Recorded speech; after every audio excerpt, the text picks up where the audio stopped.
Azama-Edwards. Edwards first seat. Edwards, retired city clerk. I'll be back.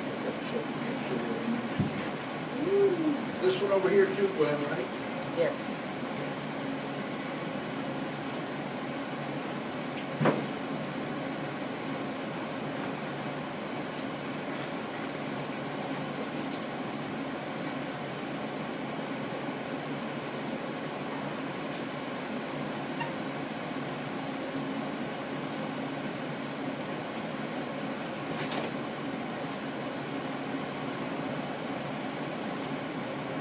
Stan, you've been sitting much too long, much too long. Welcome, welcome, welcome, welcome to all of our listeners.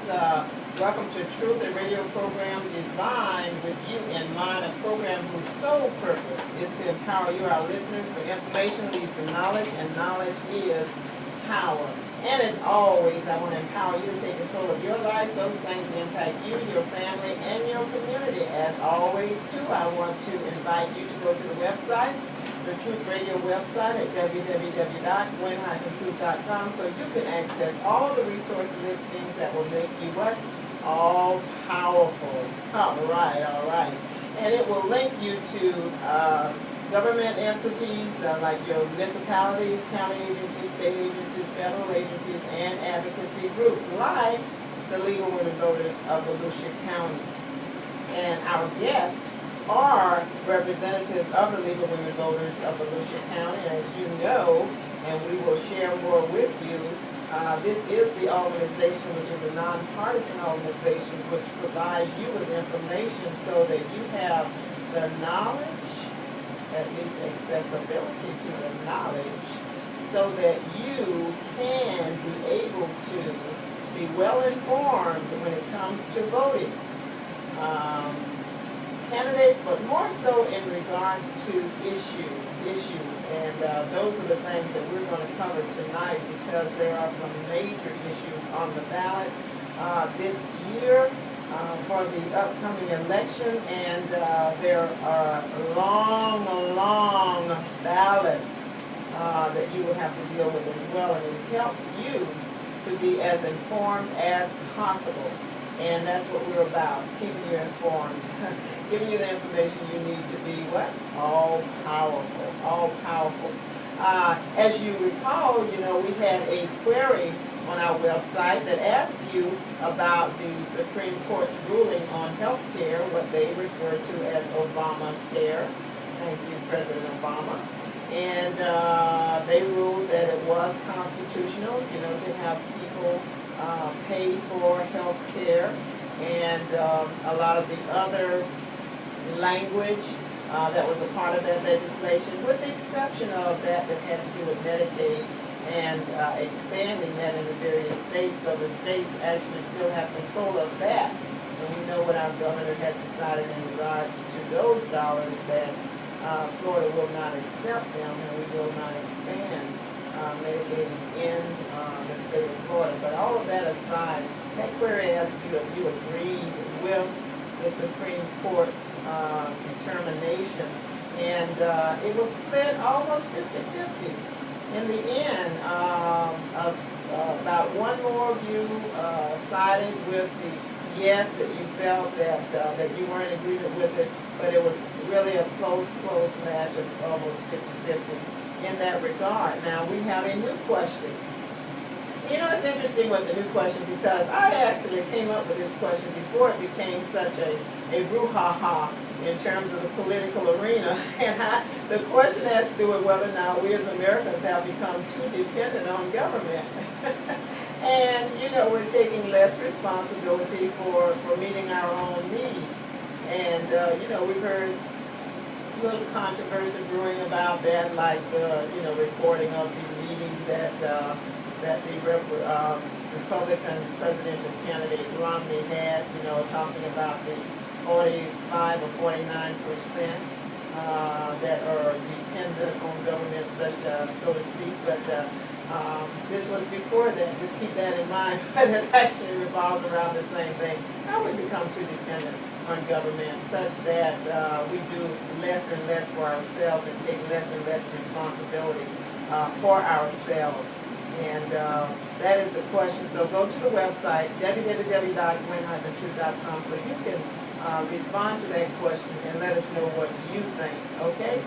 As has been stated, I'm Gwen Azama-Edwards, former city commissioner, retired city clerk, city of Daytona Beach, president and CEO of AD Enterprises, Inc., a consulting firm on politics and ethics. And a shout out to all of you. Shout out to all of you.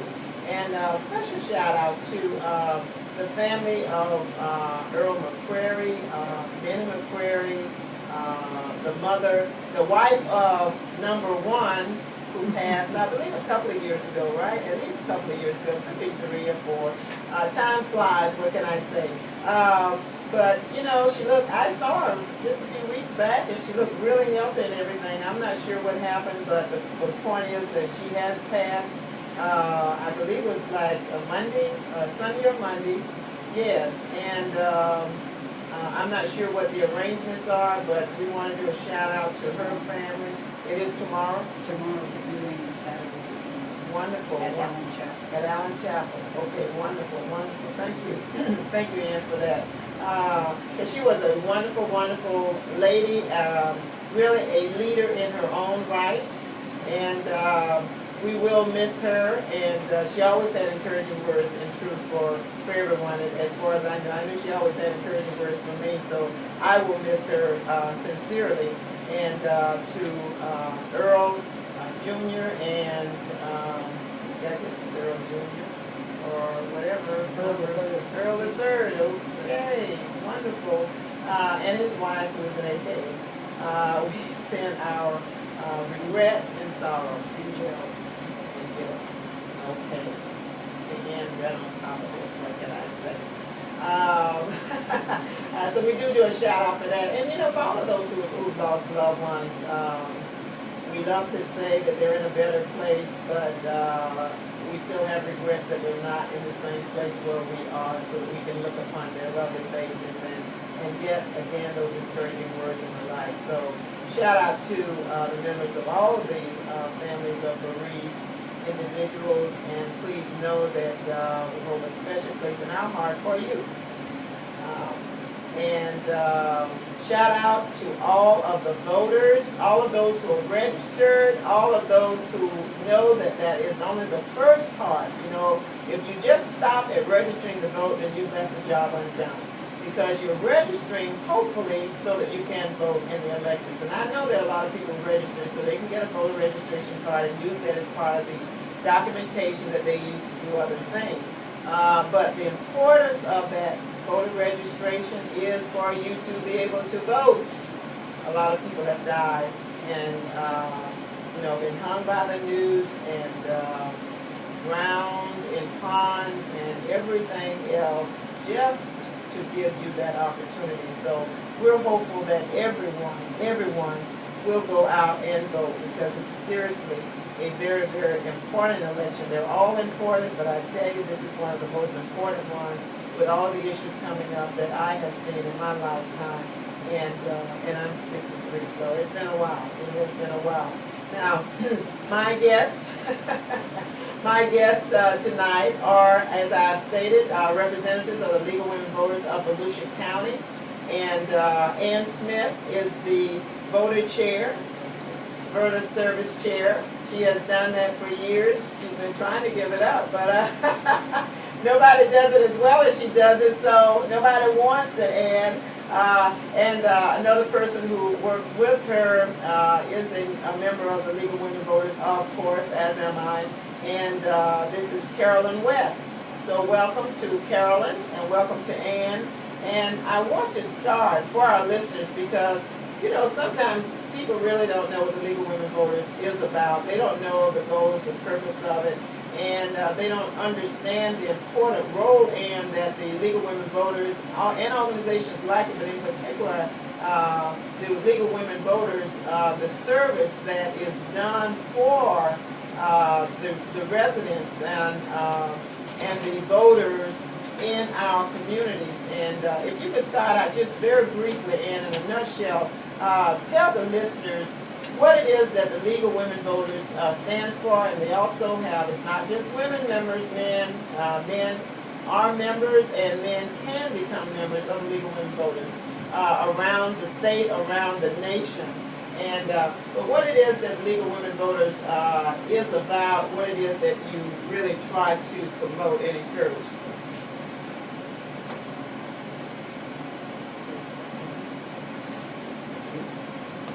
Oh, Yes, you're on. I'm sorry. I know. We were doing some technical. Big has that Yes, kind of Oh, impact on people, but We're getting technically straight here. I apologize. Thank you, Gwen, and thank you for having us come today. The League was founded in 1921 when women got the right to vote, and it was an actual outcropping of that. And however, now, as you said, we have both men and women, and the League studies issues at a grassroots level, and not until they've studied an issue will they take a position. And that goes from the local to the state to the national. So that when there's a national position, it's generally it comes from the local level and just moves up the line. Different than some top-down organizations. We are committed as an organization to educating voters and members on issues. As you said, we are nonpartisan. We never, ever take a position for a candidate nor for a political party. And we pride ourselves in that. It does not mean that our members are not active, because they are. But as representatives of the League, we are a nonpartisan organization. Do you want me to get started?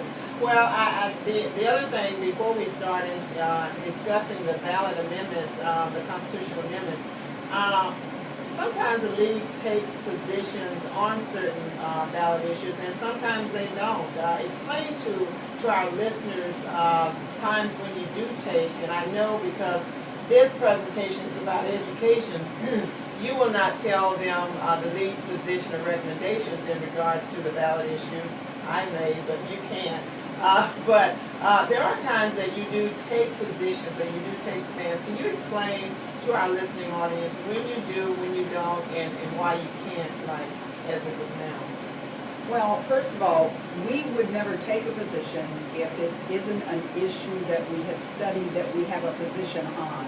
I don't know whether that makes, that's really clear, but for instance, last year's redistricting, on those amendments, we have had a position for years that it needed to be fairer, and that the lines that were drawn for districts with the legislature should be contingent, should be as much as possible communities together instead of gerrymandering from Jacksonville to Palm Beach. And we've had a position on that for years, so we became very active 2 years ago, or last year when that was on the ballot. We don't take a position if we don't already have a position. It's one of those things that we can't do that unless we've studied an issue. Right, and you don't, you take a position after you've studied the issue, basically what you're saying. So Yes. you study the issue, and then based upon the results of that study, Yes. which is a grassroots study, meaning that it's based on individuals, residents, or whoever is a member, and even non-members who come in and become a part of that study group, the results of that, as it is polled, and then a position is taken, and that position then has to be adopted, right? Yes. Oh, yes, it does. I'm sorry. That's so basic to the League, that we don't have a position unless it has been adopted by those who are in a representative assembly of sorts, who actually vote on the particular position that has been studied. And there are study questions. It's a rather complicated process. It takes a long time. It doesn't happen very quickly. But when it happens, then we live by it and we can live with it because we know we've done our homework. And I would just say this, and then we'll move on in discussion about the amendments, because there are positions that the League has which are tried and true, again, based on study, based on the process that you go through to have those positions adopted. And win those positions because they have been, as you said, many of them have been adopted and in place for years, many, many, many years. And if those positions become a little outdated or whatever, you actually then do go back, if someone brings that up and says that this is something that needs to be done, you actually do go back and restudy or readjust based upon anything new that is there, not on a whim, but based upon the fact that things have truly changed. Yes, in fact, when bringing that up is interesting because right now our local program, and that's what we call policies that we've adopted, we call it program. And our local program, we're studying our local programs this year to see what needs to be updated, what may need to be deleted. And so we're taking a very proactive stance this year just with our local program. And we will actually study, we'll look at it. If it's outdated, then we'll recommend at our annual meeting that it be removed. And so that's, yes, that's how we do it. Yes, just so people know that it is current, it is up to date, and it is relevant to what it is that we're all dealing with on a day-to-day basis.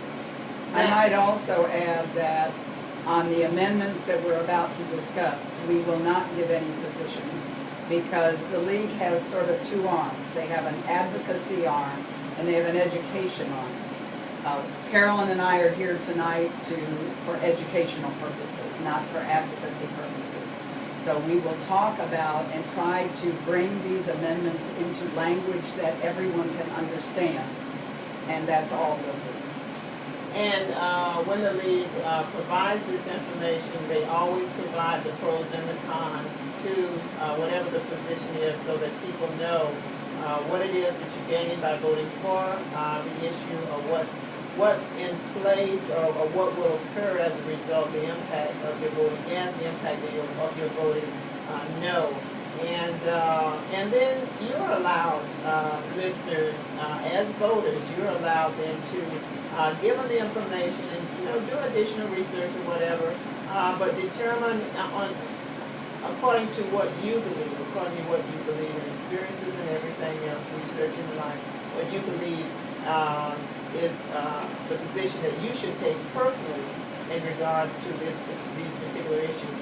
And we should mention also, and maybe you're going to do this, but I just have to say this. I said this on the last program that I had, that these ballot issues on your ballots this time will be extremely long.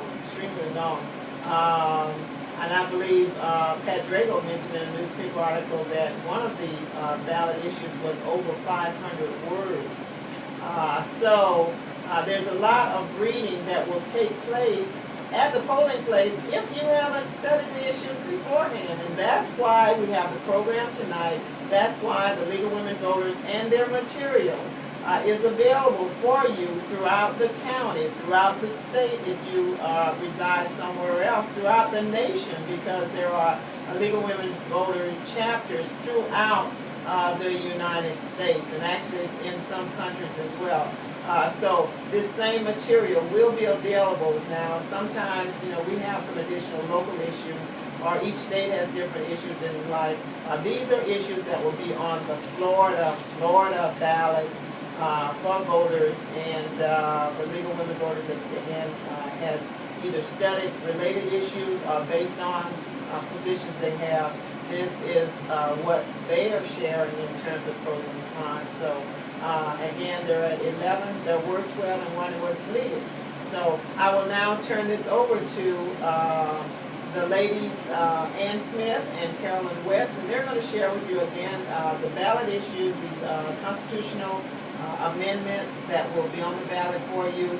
And then we're going to get into judicial retention so that you understand that, because that too will be on your ballot. And then I believe there's a local issue, at least one that will be on that Ann has the great information. Oh, you didn't? Okay. Well, we can at least just share with you basically what that is about, and that's from the Volusia County School Board. And then we're going to end it with the importance of voting, just as I began, because it is just super, super important. Whether you're a Democrat, you're a Republican, you're an independent, no party affiliation. The bottom line is that it is important that you vote. I remember when I was campaigning and there was a person who said, well, you know, I'm gonna vote, but I'm not sure if I'm gonna vote for you. I said, you know, what's important to me is that you vote. I would love to have your vote, but it's more important to me that you do vote. Because believe it or not, folks, if you're not voting, they're not voting in your city, they're not voting in your section of town, you don't count. I will tell you that. No politician may be brave enough or honest enough to tell you that, but if you're not voting, you don't count. So please, we want you to count. We want you to know how important you are, but in terms of a lot of stuff, you're not important if you're not voting en masse in your area.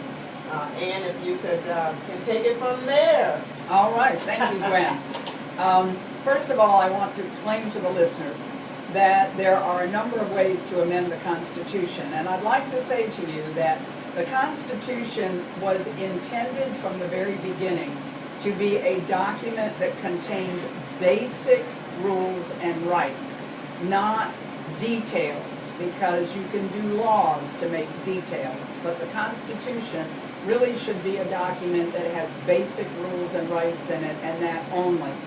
Having said that, in order for a proposed amendment to become a part of the Florida Constitution, 60% of those of us who vote have to say yes to the amendment. So it's a supermajority, and that as well is important. There are 4 ways that you can amend the Florida Constitution. One is the Constitutional Revision Commission that meets every 20 years. One is the Taxation and Budget Commission that meets every 10 years. One is through citizen initiative, and the last way is by the state legislature. I bring this up because there are 11 proposed amendments, and all 11 have been put before you on the ballot by the Florida legislature. Of the 11, now you're going to notice when you go to vote that there actually is Amendment 1 through 12, and Gwen just mentioned that. Amendment number 7 was the amendment on religious freedom. And it was, when it was sent to the courts, they said it wasn't clear. So it went back and was rewritten. And as a result of that, it had to be renumbered to 8. So you're going to vote on 1 through 6 and 8 through 12, which is 11 amendments. Important, please, to remember, 5 of the proposed amendments deal with tax revenues. If all 5 pass, the estimated loss in revenue over 3 years is over $1 billion, that's a B, $1 billion. This is $1 billion that would be used to run schools, to run cities, to run counties, to deal with your roads and your bridges, the infrastructure of the places where we all live and work. It is also important to know that we are only one of only 7 states in the United States that does not have a state income tax. And I say that because we have to rely on other sources of income for our schools and municipalities. And we do that with property taxes, and we do that with sales taxes. Okay, Amendment 1. Amendment 1 is healthcare services. The intent of this amendment is to nullify the individual mandate of the new federal health care law, which requires everyone, as Gwen said earlier, and I guess you talked about last week, to have health insurance by 2014 or face a penalty. Amendment number 1 is really just a referendum on whether Florida supports the individual mandate or whether they don't, because the U.S. Supreme Court has already said that the individual mandate is legal, it can be implemented, and it is allowable. So it's going to happen, and that's why this amendment really is yes, you support it, or no, you don't. If you vote yes, what you are doing is you are representing an attempt to opt Florida out of the federal health care reform requirement of the individual mandate. You are going to add language to the Florida Constitution, which may indeed be in conflict with the U.S. Constitution, and that may lead to litigation, more than likely. If you vote yes, you are also going to prevent the Florida legislature from passing health care coverage mandates independent of the federal law. If you vote no, that means that Florida should comply with this individual mandate. It will ensure that the Florida Constitution is in compliance with the U.S. Constitution, and it will give the legislature flexibility in enacting laws that are required for the new health care law. Can I just, and this is, I told him I would do this, this is Gwen, okay? This is Gwen's statement, and basically what this legislation, this amendment will do, if you vote yes in support of it, and you say to the legislature that I support you, I support the governor in refusing to take any money that allows us to expand our health care to be in compliance with the federal law that has been adopted, which is called Obamacare. But you give them the ammunition they need to continue to refuse that. If you vote no, then you actually are saying to the legislature, hey, we have health care issues and problems in Florida. We need that money. We need help. So that's what that no vote would in reality say to our legislature. And you need to send them that message. That is what this is about. Send them a message of yes or no. You want it or you don't want it, but please let them know. Thank you. Amendment number 2 is veterans disabled due to combat injury, homestead property tax discount. This is one of the tax amendments, proposed amendments. And all it does is expand an amendment, expand what is currently in the Florida Constitution. Right now, if you are a Florida resident, 65 years or older, you were disabled in combat, and you were a Florida resident when you went into the military, you do receive an additional homestead exemption based upon the percentage of your disability. Amendment number 2 removes the requirement of having to have been a Florida resident when you went into the military. It would cost approximately, the estimate is $15 million over 3 years. So a vote yes on Amendment 2 would give the existing current homestead exemption for disabled veterans who meet those requirements to additional disabled veterans who were not living in Florida when they went into the military. It would reduce property taxes, property tax revenue for schools and local government services by an estimated $15 million over a 3-year period. And it would expand the property tax exemptions for some disabled veterans. A vote no would not expand the current tax exemption that is in place and not reduce the property revenue, the property tax revenue now that we collect. It would also not put that limitation on state revenue in the Florida Constitution. So this is Gwen speaking again. So you were Florida residents when you went into the service, and you know, and you were heard, and you were, as we voted to approve, you were able to get this exemption. What you would then open it up to are those who were not Florida residents when they went into the service and were injured and the like. So you would be then taking money from agencies that, like the schools and the like, that are helping Florida in order to give something that you have because you're a Florida resident to someone who was not. Does that sound right to you? If it doesn't, then you should vote no to this amendment. If you don't care how much it's costing all these agencies and the like, then support it. Amendment number 3, this is Ann. State government revenue limitation.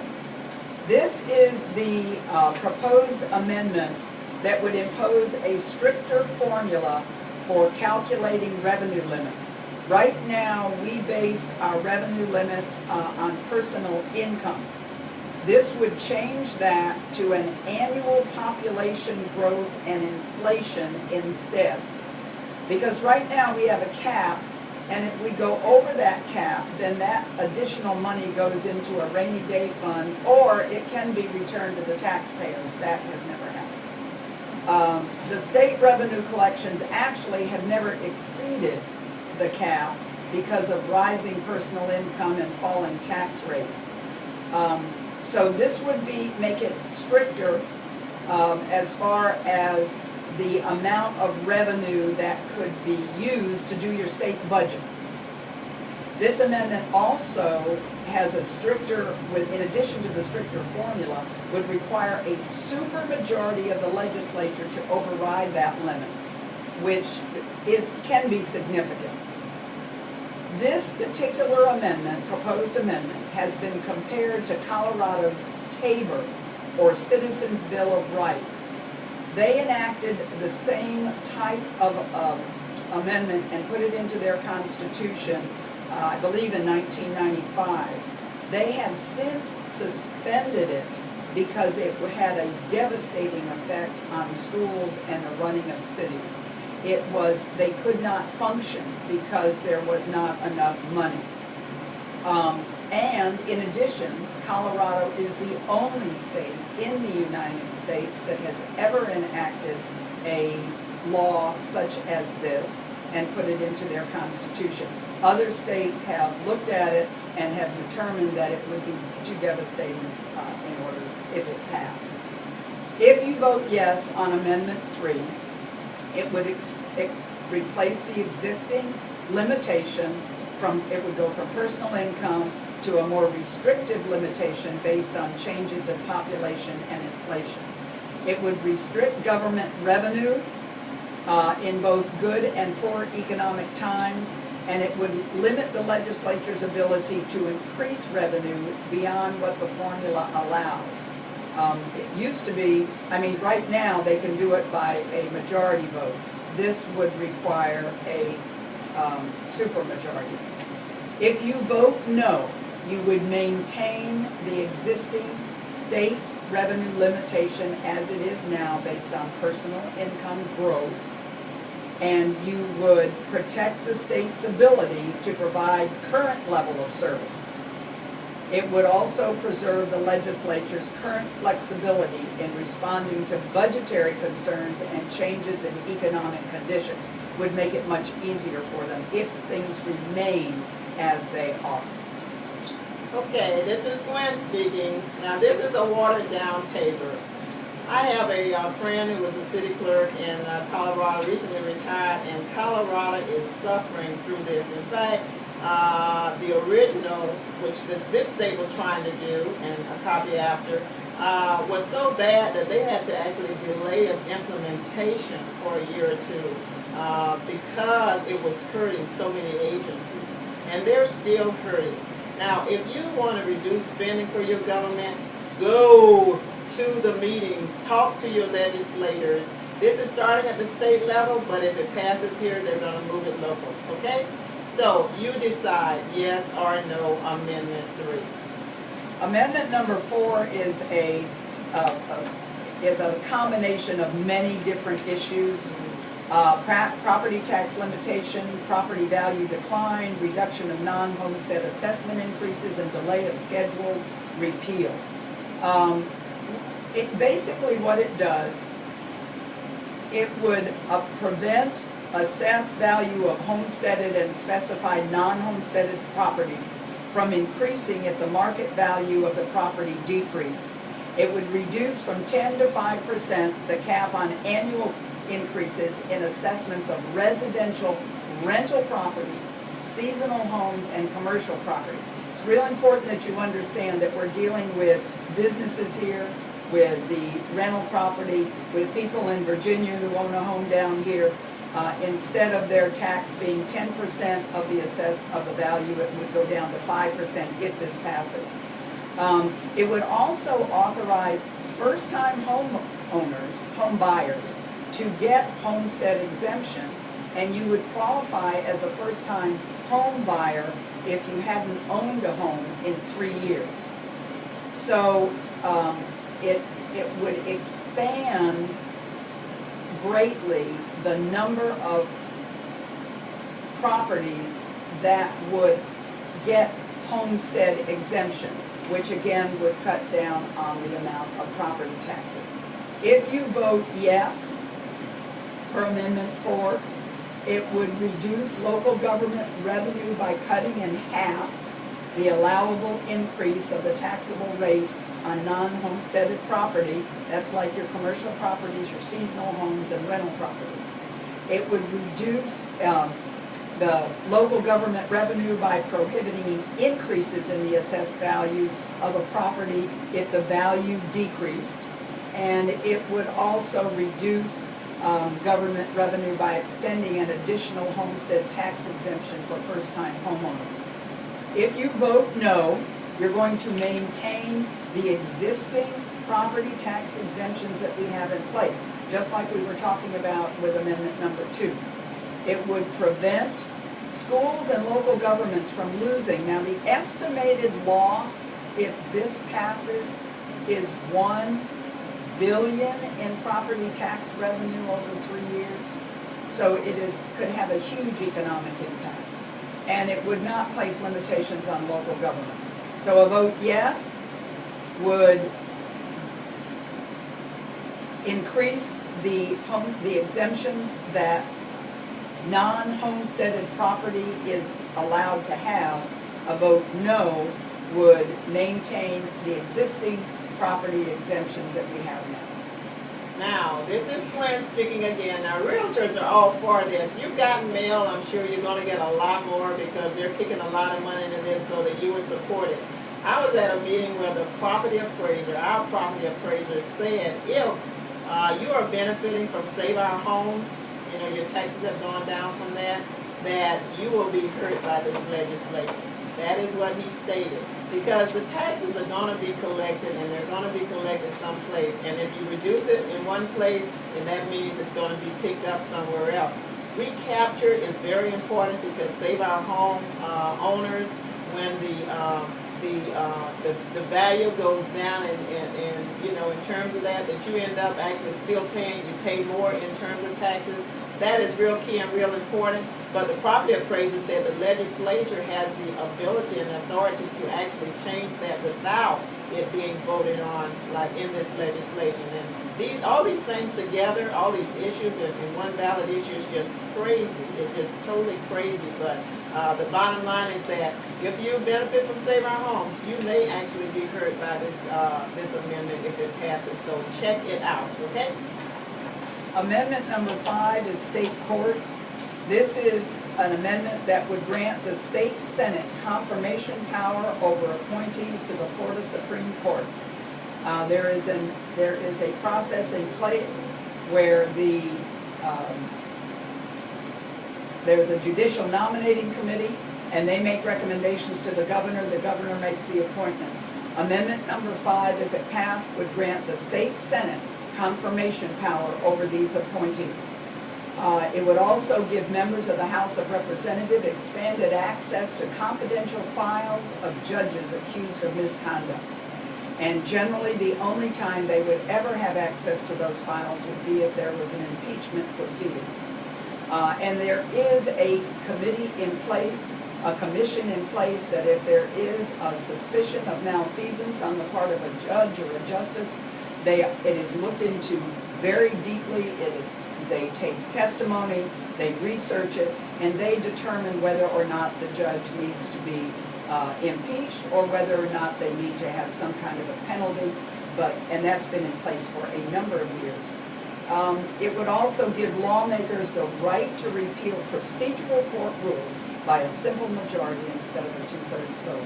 Those would be rules enacted by the Florida Supreme Court. It would give the legislature the power to repeal by just a majority vote. If you vote yes for amendment number 5, you would require the Florida Senate to vote to confirm or reject a gubernatorial appointment. For the state Supreme Court, it would allow the legislature to repeal judicial rules adopted by the Supreme Court by a majority instead of 2/3. and it would expand the ability of the State House of Representatives to review confidential files. A vote no on Amendment 5 would maintain the current method of selecting justices to the Florida Supreme Court, continue to require the 2/3 vote, and continue to require that files on judges remain confidential unless they were needed due to impeachment. When speaking, and this is very short, this is a power play. Don't we see what happens with the federal Supreme Court when it comes to nominations from the president, and the long drawn out, the personal kind of innuendos and all that crap that goes on. Yes, I said crap. So if we don't want that in Florida, then please join me in saying no to this amendment. Thank you. Let me just say that you're listening to Truth with Gwen Azama-Edwards. My guests are representatives of the League of Women Voters, and we're happy to have them here with us because they are sharing with you their information as it relates to constitutional amendments that you will face when you go to vote on these ballot issues. Those representatives are Ann Smith, who is the Voter Service Chair, and Carolyn West. And I am adding my 2 cents. Hopefully it's appreciated. But I'm saying to you so that you know, this is Gwen speaking. This is not League of Women Voters in terms of what they're sharing, because they have done the research and they have some dynamite information for you. I might also add at this point, because Gwen sort of opened the door, my recommendation, the League's recommendation, is that you write down on a sheet of paper 1 through 12 and skip number 7, and write down before you go to the polls whether or not you're going to vote yes or no on these amendments, because when you see all of the words, it will just, you'll say, oh, I can't do this. And if you read it, you're going to get confused.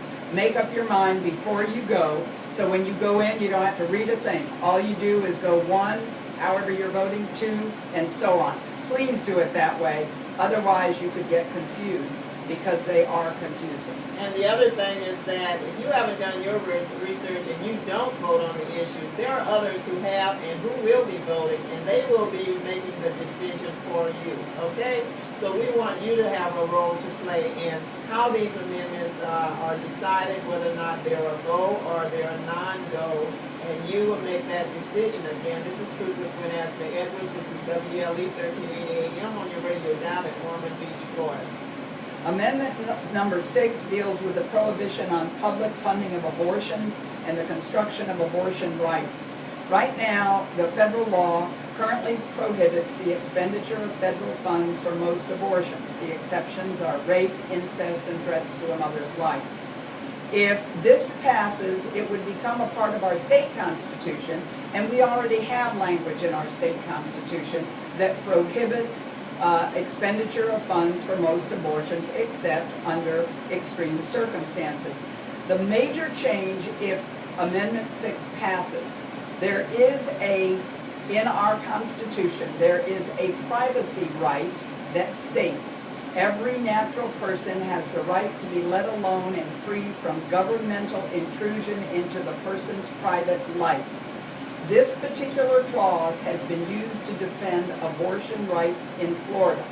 If Amendment 6 passes, it will no longer be able to be used to defend abortion rights in Florida. So that's the major change here, because what we have in place already in the state of Florida does not allow us to spend federal funds or state funds on most abortions. If you vote yes, it means that Florida's constitutional right to privacy is not applicable to abortion-related issues, and that's the key for Amendment number 6. It also, if you vote yes, it will allow more restrictive abortion laws to be found in our Constitution, and it would restate in the Florida Constitution what's in the federal Constitution. So it's not really necessary in that regard. A vote no would continue to allow Florida's constitutional right to privacy to include abortion-related issues. It would extend Florida's constitutional right to privacy to any future attempts to restrict abortions. That's it, Gwen. This is Gwen, Amendment 6. As has been stated, this is not needed. The language is already there. I would urge you to vote no so that you can join others in protecting your and others' privacy rights. That's truly what it's about. All right, it's my turn, right? And we should say that Amendment 7 was removed, so. This is Carolyn West, and I have a little bit to say about proposed amendment 8. It's entitled Religious Freedom. Amendment 8 revives the long-standing debate over separation of church and state. It would repeal a 126-year-old provision in our state constitution that prohibits taxpayer funding of religious institutions. This provision is commonly known as the No Aid provision, and it states unequivocally that state funds cannot be spent directly or indirectly in support of any entity that promotes religion. Supporters say that the No Aid provision discriminates against religious organizations. They argue this proposal offers support to religious affiliations that provide valuable community services. Opponents say Amendment 8 would divert money from public schools and other public funding recipients, and that it blurs that line between the separation of church and state. Opponents point out that many religious groups, such for example Catholic charities, can receive public funding under the current law, provided they do not promote religion. A yes vote on Amendment 8 proposal would repeal that No Aid provision in the Florida Constitution and allow public money to go to private religious institutions. A vote yes would allow the expansion of Florida school voucher programs to religious institutions and could result in money being directed to private religious schools at the expense of public schools. A vote yes would also allow the greater number of religious programs to be supported with taxpayer funding.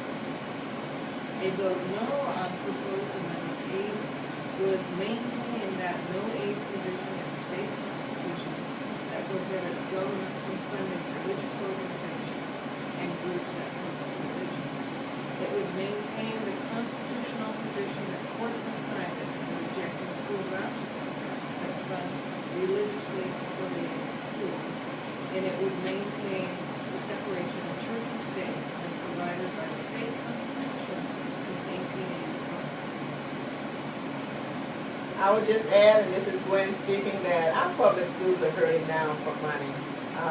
And one of the reasons they're hurting is not just due to a drop in population of school-age kids, it's due to the legislature pulling some of the dollars that would have been going to the public schools for private funding. Now, this is an attempt at an end run around the Supreme Court's refusal to accept legislation passed by our legislators to try to pull more money from the public schools and put it into private schools. And I hope that you will join me in saying that this is not something that we want. We want to see public funding continue at the level that it should, because the legislature has the obligation and the responsibility to fund quality education. They are failing at that, and this would allow them to continue to fail as we go forward. Okay, this is Carolyn again. We're running out of time. No, we've got good time. We can go beyond this. Yeah. Okay. Well, Amendment 9, 10, and 11 all deal with tax exemptions. Number 9, proposed amendment, would give a tax exemption for surviving spouses of military veterans or first responders. Our Constitution, our state law, already gives some tax exemptions to widows of military veterans who die in service-related events on active duty. This would expand that to surviving spouses of police, firefighters, and other first responders who die in the line of duty for a spouse to be eligible, the deceased veteran or first responder must have been a permanent resident of Florida as of January 1st of the year they died. This tax relief would, let me give you a little bit of pro and con. A vote yes on Amendment 9 would grant full homestead and property tax relief to the surviving spouses of first responders who died in the line of duty. But it would be enshrined in the state constitution, the law that currently offers full property tax relief to the surviving spouses of veterans who died while in active duty. It would allow spouses whose partner died before the passage of the amendment to be also eligible for that tax exemption. A vote no on Amendment 9 would maintain existing property tax exemptions. It would prevent local governments from losing a combined $600,000 in estimated property tax revenues over the course of the year, and it would not place a limitation on local government revenue in the Florida Constitution, where it would be difficult to modify and remove. Proposed Amendment 10 offers relief for tangible personal property. This may sound like personal property, but it's actually business related. This is tangible personal property used in business or to earn income. Furniture, fixtures, machinery, tools, shelving, signs, and other equipment are examples of property that are subject to the state's tangible personal property. Right now, businesses can claim an exemption of $25,000 a year. Then, proposed Amendment 10 would pass, it would boost that exemption to $50,000. It would also allow cities and counties to grant additional tangible personal property tax exemptions. We're going to have to go on to proposed amendment. Okay. Yeah, you're okay. Can I just say just real quickly in terms of, because I'm not deciding in terms of how I would vote for Amendment 9, Amendment 10, and even when you go to 11. 9, in my opinion, gives me reason for really questions, because I'm wondering then if a person that lives in this state for 1 year and they die in the line of duty, that means that for the rest of their lives, the spouse would then have tax relief. If a person dies in the line of duty, usually that means that they were killed or something, but what if they had a heart attack and they're at work, you know? So there are unanswered questions for me in regards to 9, which sounds great, but Amendment 10, the only part about that I don't like is that it allows government to be subjective in terms of who and how they provide the additional tangible tax. And I don't think you want to give government a blank check in regards to that. So questions for me, questions hopefully that you would have as well. Okay, this is Carolyn again, and comment on proposed amendment 9. It would grant a full homestead property tax, in other words, no taxes Right. for the surviving spouses of military veterans and also those spouses that died in war. And the military, we're saying, already have it. So you wouldn't be hurting the military by not voting for it. Okay, a vote of yes on amendment 9 will provide a full homestead property tax exemption. All right. I throw you off, I'm sorry. Okay, proposed amendment 10 is that one on personal property that's actually business. Let me give you some yeses and nos on 10. It would, a yes vote on amendment 10 would double the tax exemption on tangible personal property used in business. It would allow cities and counties to grant additional tangible personal property tax exemption. And it would reduce local property tax revenues across the state by an estimated $61 million combined over the first 3 years of September. If vote no on amendment 10 will leave the tax exemption on tangible personal property at its current rate. It would not reduce local property tax revenues across the state by that estimated $61 million. And it would not place a limitation on local government in Florida Constitution, again, where it would be difficult to modify it. Proposed Amendment 11 adds an additional homestead exemption to low-income seniors who maintain long-term residency on the property. Proposed Amendment 11 authorizes cities and counties to grant full homestead property tax relief to low-income seniors who have lived in their home for at least 25 years. It would wipe out their property tax, but they would have to meet the following requirements to be eligible. Age 65 or older, have a household income of less than $27,000 a year, own a home with a market value of less than $250,000, and have lived in the home for at least 25 years. City and county council commissions must pass the exemption by a supermajority vote, and that's a majority before this vote exemption can be offered. I would point out that there's a state statute that already authorizes counties and cities to grant this exemption. And some have and some have not. And my only problem with this one truly is the $250,000 value, market value for your home. Person could have a home at value of $249,000 and still qualify. Okay.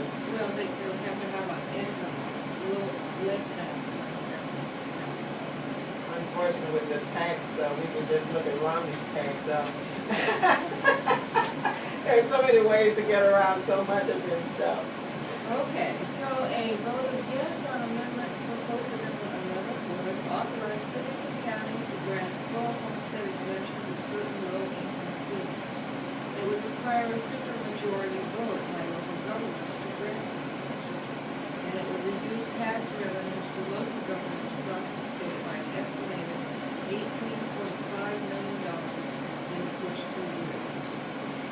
A vote no on amendment 11 will retain current property tax exemption for seniors.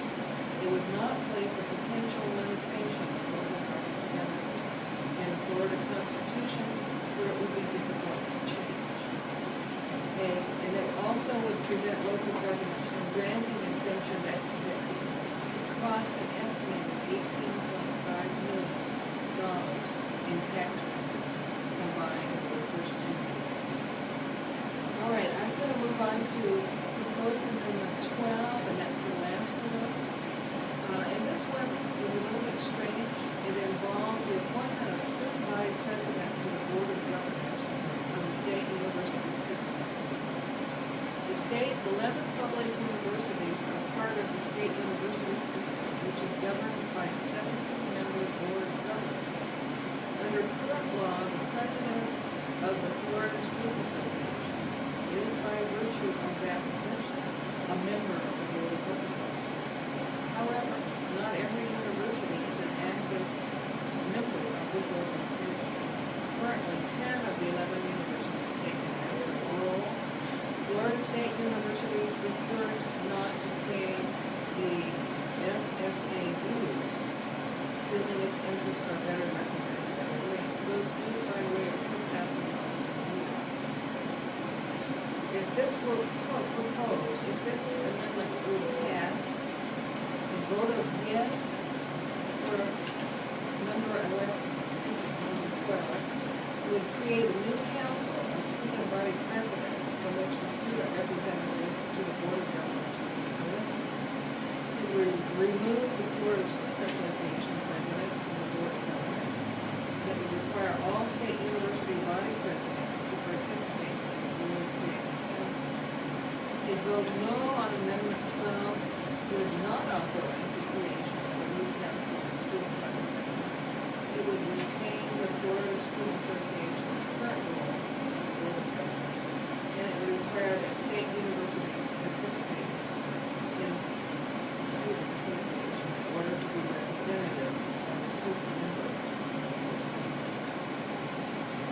those are the 11 proposed amendments that you will be placing on your ballot. But I'd also like to mention another part of that ballot will contain the issue of. Can I just, before you do that, Yeah. just in terms of Amendment 12, Yeah. please don't vote for that, voters. This, of course, apparently is just something to allow Florida State to become a member of this group, to create a whole new group just so that they become a member. Why not lower the dues or something? But the other 10 have no problem paying the $10,000, so Florida State has decided they don't want to be a part of it. They want to do something else with their money, so why go through set up a whole new group just because of that? That's basically what we're being told, and this is just totally irresponsible, and I would hope that you would vote this booger down. Thank you. All right, let me proceed. This is Carolyn again, and I'm directing your attention to another part of the ballot that will contain the choices on retaining judges and justices. In Volusia County and in Central Florida, we are part of District 7 of the State Appeals Courts. So we will not, this is not our year to retain judges. The other, 4 of the other 5 districts will have judges for the appeals court on their ballots, but we will not. However, we will have 3 Supreme Court justices that on our ballot to be retained or not retained. These, I should give you a little background about this. Until 1976, the Supreme Court justices competed. They were political in that they had contested elections, and 2 candidates might run for that office. But after 1976, in an effort to get politics out of the courts, this new method of selecting and retaining justices and state court judges was developed. Candidates for the Supreme Court are nominated by a judicial nominating committee, and they select some of their peers, and they nominate them. Some come from the governor and some come from the Florida Bar Association. This year, the Florida Bar Association has given a 90% approval rating to the 3 justices who are up for retention. Those 3 justices are R. Fred Lewis, Barbara Parente, and Peggy A. Coates. So, those will be the 3 people on the ballot to be retained or not retained. We will not have a competition, simply a yes or no vote. You can find out more about these judges by going to the League of Women Voters website. In fact, we have lots of good information there and links to the State League with a whole discussion on ballots, amendments that we've discussed, also biographies of the 3 justices. At that, and let me give you the web address, it's lwvbc.org. www.lwvbc.org, or more easily, you can simply Google League of Women Voters and Volusia, and it will take you to our website. We have links at that website to the Volusia County Elections Office. At that office, through that link, you can check to make sure your registration is up to date, your voter's registration. You can also check to see what precinct you'll be going to on November 6th. So it's a valuable source of information, and as I say, it also has a link to the State League of Voters website, where there's a full discussion of those judges and also the State League's position. And let me give you a telephone number. The State League has also a voter assistance hotline. It does not matter what your question is. A question not asked is a stupid question. Questions that are asked are good questions. The voter assistance hotline for any question as it relates to voting in the state of Florida is 1-855-358-6837. 1-855-358-6837. And vote. By the way, the league will be at Port Orange Family Days for anyone who decides to come down. We will be registering voters. If you need to change your address or do anything as it relates to getting your voter registration in order. And that is October 7th and 8th, and the last day to register a new registration to vote in the November election is October the 9th. Please be sure you're registered by October the 9th. Absolutely, absolutely, and I'm lifting up here the voter guide, which you can download, as has been stated by Carolyn. But these guides are also available in your local libraries. Do you have any at city halls and the like as well this time, or? No, just in the public library. Okay, in the public libraries, and they're full of information, including information on the justices who will be up for merit retention. And the information that has been shared tonight in terms of pros and cons on the ballot issues, that information will be there, not what I added, but what the league has shared with you, that information will be there, which is valuable information. Now, for those in Volusia County, we did mention there is at least one other issue that will be the proposed 1 mil property tax for Volusia schools. I do have information they sent me. And they're asking voters for a $1 per 1,000 property tax for 4 years. So it will become null and void after 4 years. They're trying to raise $25.3 million annually for academic programs, teacher recruitment and retention, and student activities and athletics. If you recall, about a year ago, I guess, when they started having to cut back and reduce their budget, there was fundraising that took place in our area from businesses and the like, and many of you, I'm sure, shared your dollars with the schools of your choice to help them continue their athletic programs, because those athletic programs, they aren't just about jocks. They're really and truly about teaching young people how to play fair, teaching them that they value, giving them something that they can be proud of. So the athletics in school systems is very important. The other student activities are very, very important as well. The school district for Volusia County wants you to know that they've lost $97.5 million over 10 years, $86 million in federal funds used in their operating budget. They've lost $769 per student funding from 2007 to 8, and of course, a lot of that is based upon the fact that the student population has dropped. And you know, sometimes we blame the school system for the drop in the student population, but in actuality, as they point correctly, that has to do with the county, and it has to do with individuals not being able to find jobs to stay here, so they end up going somewhere else, or there not being jobs here, so they don't come here. So there are many reasons as to why our student population has dropped. The district has also cut 1,900 school district positions, and that included 965 teachers since 2007. So they want you to know that that there are some things that are going on with the school system.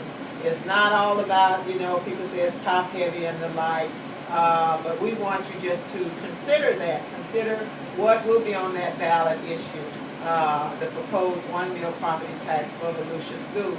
That's the only other item I'm aware of that will be on it, but Depending on where you live. yeah, depending on where you live. And we're saying for Volusia County. For Volusia County now, municipalities, there will be additional items based on the municipal issues, ballot issues, and candidates for each city and for county government as well. So what we've discussed are just the ballot issues, the verbiage that will be there for you. So please, please, please get informed. Please pick up the league information or download the information. Google League of Women Voters and get that information from them. There are other sources you can go to as well, but the league is nonpartisan, and they do study the issues, and they do present that information, not as I presented it to you with Gwen's opinions, but in terms of what they have prepared and their positions. And listeners, please vote the entire ballot. That's another reason why it's so important to be educated on the issues, so that you can go in and do it very quickly. Don't just go in and vote for the people you know, or just don't go in and vote on one issue. Vote the entire ballot. It is so critical, because the people who are really adamant, one way or the other, they will vote. So if we all vote, it makes it a fair playing field. Thank you. Look at this newspaper, these 2 pages newspaper articles of ballot issues. This is what you will face. So please, please, please, please be informed. Make sure that you get the information that you need through the League of Women Voters, through Googling for any additional information that you want and that you need. We just want to make sure that you're informed, number one, and that you are registered and that you vote, okay? And when you vote, start with president and then go through everything else, all right? Don't leave anything, unless you're just totally unsure of a person, you're totally unsure of the ballot issues, but do your best, your utmost to get as much information as you can, because non-vote is a vote in favor of somebody else making the decision for you, all right? We want to, of course, thank the League of Women Voters representatives, Ann Smith and Carolyn West, for being here and for indulging me as well. I do know the proper way to handle all this stuff as a past president of the League of Women Voters in Volusia County. Ann Smith is also a past president. We have several. And we do make every effort to let you know and to show you that we're nonpartisan, and that everything that we do, all the positions that they take, really are based on study. And what you receive and will receive, if you want them to come and to make presentations, Ann will share with me that they have about 25 that are already planned throughout Volusia County on the east and west side, and she just got 2 more calls today, she said. So if you want or need them to make a presentation, I'm making more work for them, I know, but Ann, what is that number or contact information? I'm going to give you mine because I don't remember the league phone number. If you would like, please feel free to call. My cell phone number is 235-3957. 235-3957. Again, a shout out to League of Women Voters of Volusia County, a shout out to all of our registered voters, a shout out to all of you who have pledged and have made the commitment that you will vote in this upcoming election. It is very, very, very important to you, to your family, to your community, to this great state that we love, and to our great nation. Please, please, please vote.